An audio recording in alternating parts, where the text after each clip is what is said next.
मूर्ख गाढव आणि शहाणा विक्रम. बोधकथा. विक्रम नावाचा एक व्यापारी होता. तो आपल्या विश्वासू पण आळशी गाढवासोबत गावात राहत होता.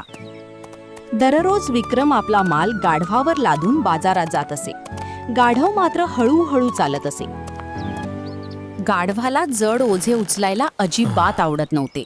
ते नेहमी काम टाळण्याचा विचार करत असे.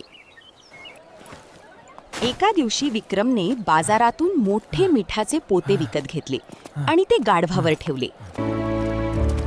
विक्रम आणि गाढव नदी पार करत होते. नदीतील पाणी शांतपणे वाहत होते. अचानक गाढव नदीत घसरले आणि मिठाचे पोते पूर्णपणे पाण्यात भिजले. गाढव उठले तेव्हा त्याला जाणवले की ओझे खूप हलके झाले आहे. दुसऱ्या दिवशी गाढवाने मुद्दाम नदीत पडण्याचा विचार केला आणि पुन्हा तेच केले. विक्रमला समजले की गाढव रोज खोटे नाटक करत आहे. काही दिवसांनी बाजारात कापूस आला. विक्रमने कापसाचे मोठे पोते विकत घेतले. कापसाचे पोते हलके वाटल्यामुळे गाढव खूप आनंदी झाले.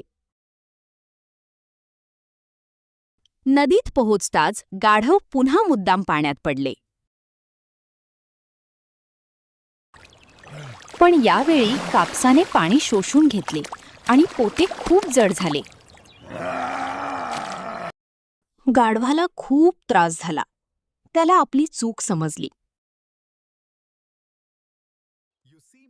त्या दिवसानंतर गाढवाने कधीही काम टाळले नाही आणि प्रामाणिकपणे काम करू लागले.